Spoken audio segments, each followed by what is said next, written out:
This is the most awesome man on earth. He uses 800 giant logs by hand. 12,088 stones. He builds the toughest shelter in the world. Is a force of nature in the wilderness. And he even gets to eat mouth-watering barbecue, effortlessly outshining the starving guy next door. As the construction continues, Carl precisely arranges each stone. This also takes him a lot of time, due to the gradual increase in wall height. This makes the 1.5-meter tall him increasingly strained. The urgent task is to find a strong, round log. Its arm-like thickness fills one with a sense of security.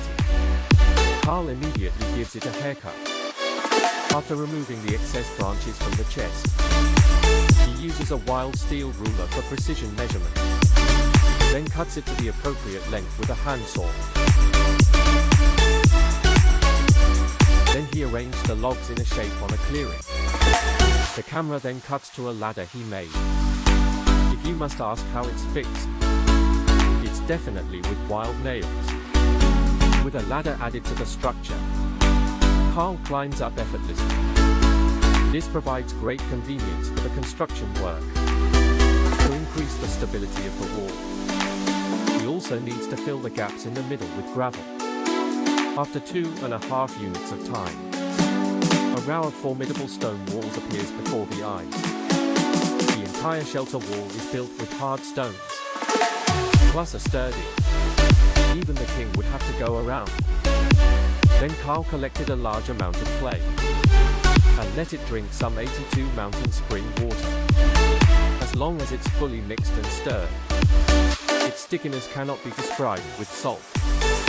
Then spread it on top of the wall, which is more conducive to the combination with the roof. Then Carl continues to collect logs, so as not to be caught and forced to sew.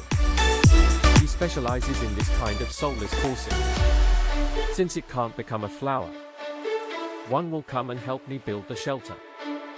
Fortunately, there are not only many stones here, but also an absurd amount of wood. The importance of the shelter's location is obvious. Soon, Carl collected enough logs.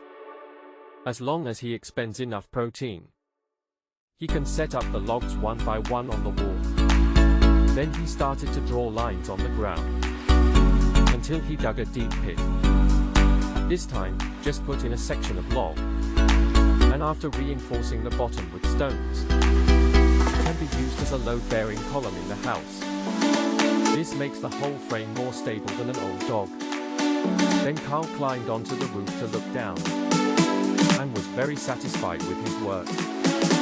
Next, Carl uses a large amount of gravel to fill all the gaps between the roof beams. Then covers it with a layer of clay.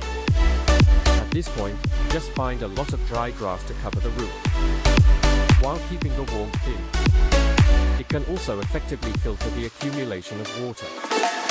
Even the northwest wind has to spit before going away. Lay another generation-old top. It simply doesn't give the snow a chance. If you want to live a good life, you have to wear a little green on your head. Carl then ties up a lot of green pine branches, covering the entire roof completely. Then cover it with clay in all directions. Finally, smooth it out with a wooden board. It's just perfect the work on the top. At this point, the shelter is nearing completion. It's just missing a high-end, atmospheric wooden door. But for Carl, who graduated from the construction university, it's a piece of cake.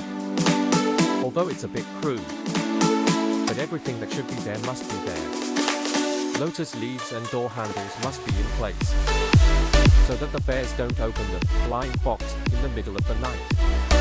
Also install a strong door bolt. This makes the entire shelter feel incredibly safe. The whole shelter is built, looking at the world outside with heavy snow. Carl is not worried at all. As night falls, Carl starts a fire with dry wood.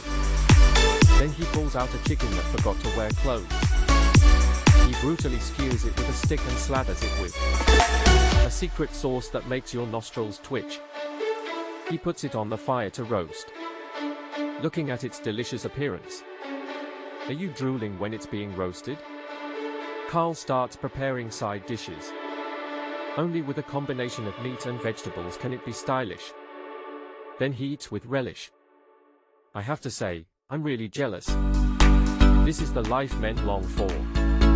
After eating and drinking his fill, Carl enters his camping tent and sleeps peacefully.